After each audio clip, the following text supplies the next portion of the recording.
Mesdames et messieurs, bonjour à toutes et à tous. Shalom chez vous. Alors, bienvenue sur la troisième partie de notre message, l'importance du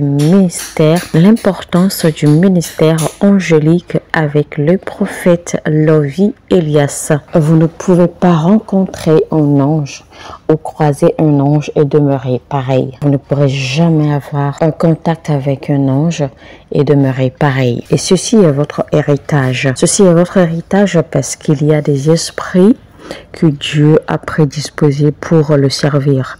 Et ces esprits, ce sont les anges pour rendre ministère. Et donc, puisque vous avez Christ, Christ et vous, vous fassiez un. Donc, puisque vous avez Christ, Christ et vous, vous faites un. Et donc, tout ce que Christ possède, vous possédez. Tout ce qui appartient à Christ vous appartient également.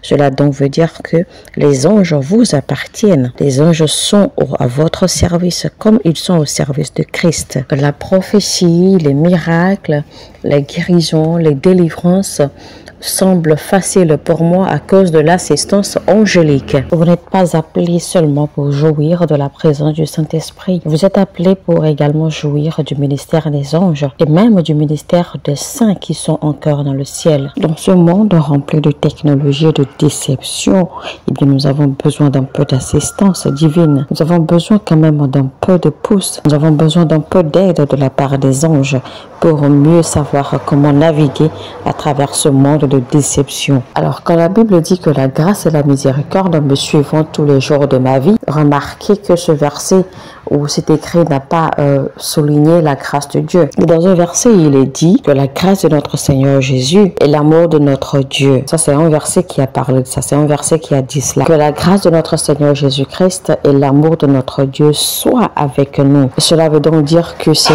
deux expressions sont séparées. Donc, quand l'écrit dit, quand l'expression dit la grâce et la miséricorde de Dieu me suivront tous les jours de ma vie, en fait, ça parle ici des esprits. Ça parle ici d'êtres spirituels qui nous suivront.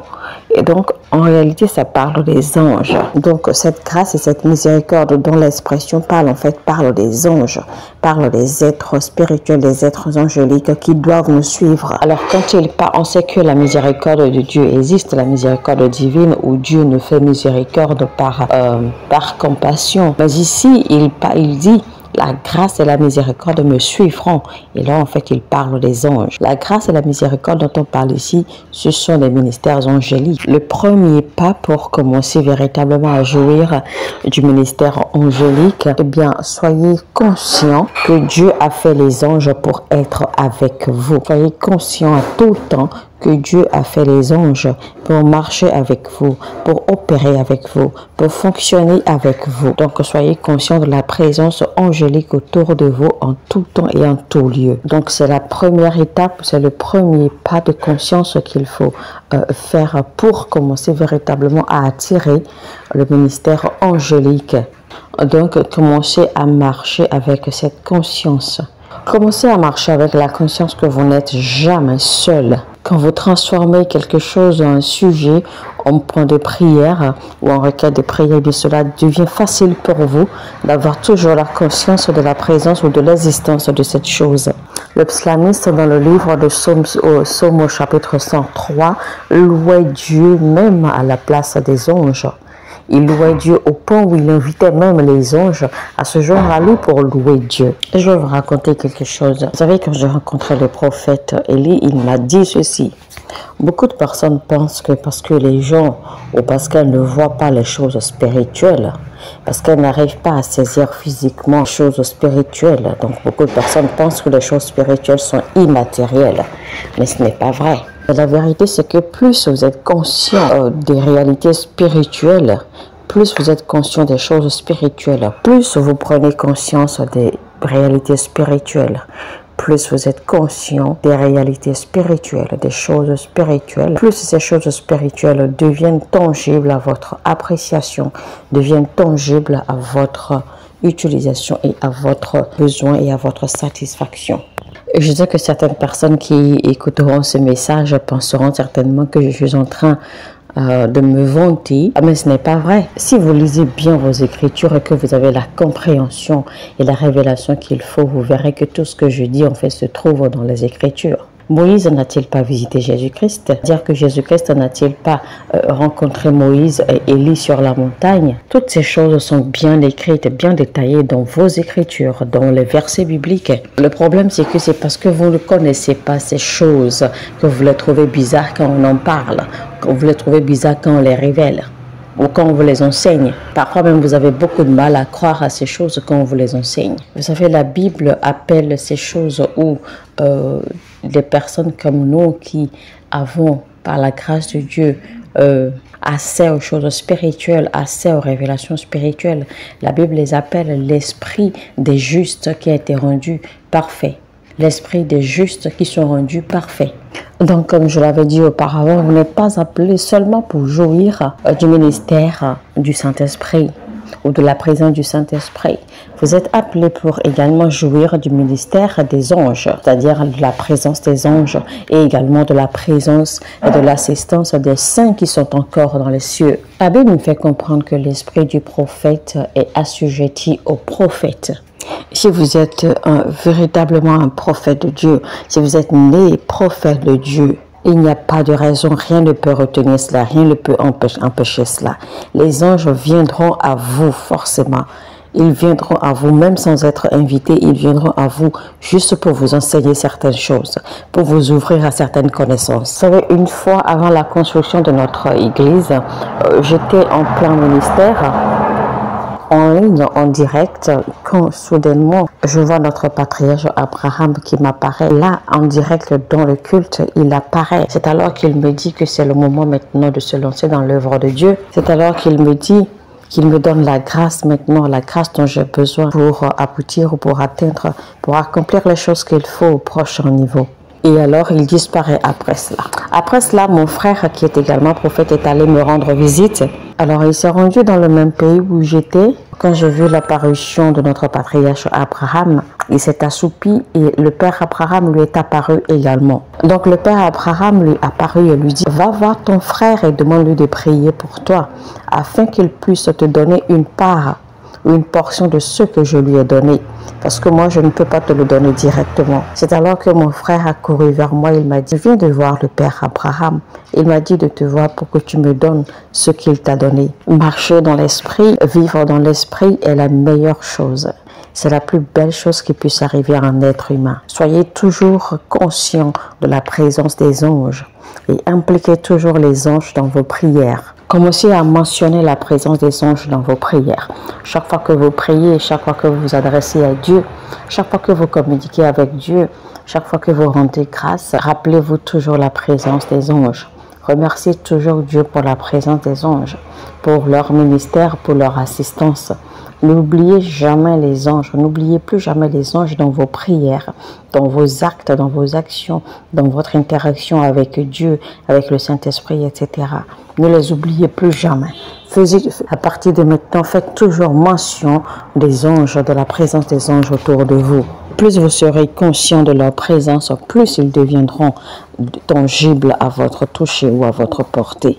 Deuxièmement, mettez de l'ordre dans votre vie. Mettez de l'ordre dans votre vie de la meilleure façon dont vous pouvez. Assurez-vous que l'un des 7 esprits de Dieu vous habite, c'est-à-dire l'esprit de la crainte de Dieu. Assurez-vous d'avoir la crainte de Dieu, parce que c'est l'une des clés ou la clé principale qui activera la présence des anges autour de vous. Les anges ne vous visiteront pas juste une fois en passant, parce que si vous avez vraiment la crainte de Dieu qui demeure en vous, les anges de Dieu viendront et ils viendront en quantité au fur et à mesure. Ils viendront et ils se plaisiront autour de vous. Parce que vous ne pouvez pas activer le ministère des anges et vous ne pourrez pas jouir du ministère des anges tant que vous ne devenez pas, tant que vous ne posez pas des actes volontaires, des actes intentionnels par rapport à cela. Faites tout possible pour toujours plaire à Dieu dans vos actions autant que vous pouvez. Résistez aux tentations autant que vous pouvez, même si parfois vous tombez, rassemblez vos forces, relevez-vous et demandez toujours à Dieu de vous donner la grâce, que Dieu vous assiste à maintenir le cap, que Dieu vous assiste à être ferme. Faites tout possible pour mettre de l'ordre dans votre vie et dans tout ce que vous faites. Ne vous comparez pas aux autres et n'essayez pas de faire comme tout le monde. Soyez vous-même, parce que votre voyage sur terre n'est pas pareil au leur. Votre destin n'est pas pareil au leur. Vous avez des destins différents, vous avez des parcours différents. Troisièmement, faites tout possible pour éviter des conversations futiles avec les autres et même avec vous-même. Toute pensée que vous émettez constitue une voix dans le règne de l'esprit. Vos pensées peuvent être lues dans le règne de l'esprit. Vos pensées peuvent être décodées. Vos pensées peuvent être entendues dans le règne de l'esprit. Parce que les pensées constituent le langage de l'esprit. Dieu avait dit, rappelez-vous, je connais les pensées que j'ai pour toi. Je connais les projets que j'ai pour toi. Et donc, parce que les pensées constituent le langage de l'esprit, c'est pour cela que le diable peut également vous inspirer de mauvaises pensées. Et en vous inspirant de mauvaises pensées, en fait, c'est une façon pour lui de communiquer quelque chose, de vous communiquer quelque chose, histoire de voir votre réponse ou votre réaction. C'est pour cela que quand Pierre s'est écrié à Jésus-Christ, tu ne mourras pas. Comment peux-tu dire que tu mourras sur la croix? Tu ne mourras pas, maître. C'est pour cela que Jésus-Christ l'a réprimandé immédiatement en criant « Arrière de moi, Satan ». Parce que Jésus-Christ savait pertinemment que ce n'était pas Pierre qui émettait les pensées, mais que c'était plutôt Satan qui émettait les pensées au travers de Pierre. Parce que souvenez-vous, que c'est Pierre qui a dit, c'est Pierre qui a su reconnaître qui Jésus-Christ était. C'est Pierre qui a su dire que Jésus-Christ était le Fils de Dieu. Ne faites même pas à votre propre égard des pensées négatives ou des paroles négatives. N'ayez jamais de pensées négatives à votre égard. Et ne prononcez jamais de paroles négatives contre vous-même. Il y a un proverbe japonais qui dit « Ne déclare pas de paroles négatives contre toi-même parce que l'homme intérieur ou le guerrier intérieur peut t'entendre. » Mais je peux vous rassurer qu'en ce mois précisément, beaucoup de choses marcheront pour vous. Les portes s'ouvriront à vous à cause de l'assistance angélique. L'assistance angélique sera évidente dans votre vie et dans toutes vos activités. Parce que c'est le désir de Dieu que vous expérimentez l'accélération, la réussite, le succès, la vitesse dans les accomplissements, la plénitude de la gloire de Dieu. Mesdames et messieurs, eh bien, nous sommes à la fin de notre troisième partie de notre message, l'importance du ministère angélique avec le prophète Lovie Elias. Alors, je vais vous exhorter rapidement à cliquer sur le bouton j'aime et partager le lien de cette vidéo au maximum. Si vous n'êtes pas encore abonné à cette chaîne, alors abonnez-vous maintenant et activez la cloche de notification afin de ne pas rater les messages que nous publions sur cette chaîne. Sur ce, je vous dis que Dieu vous bénisse et shalom chez vous.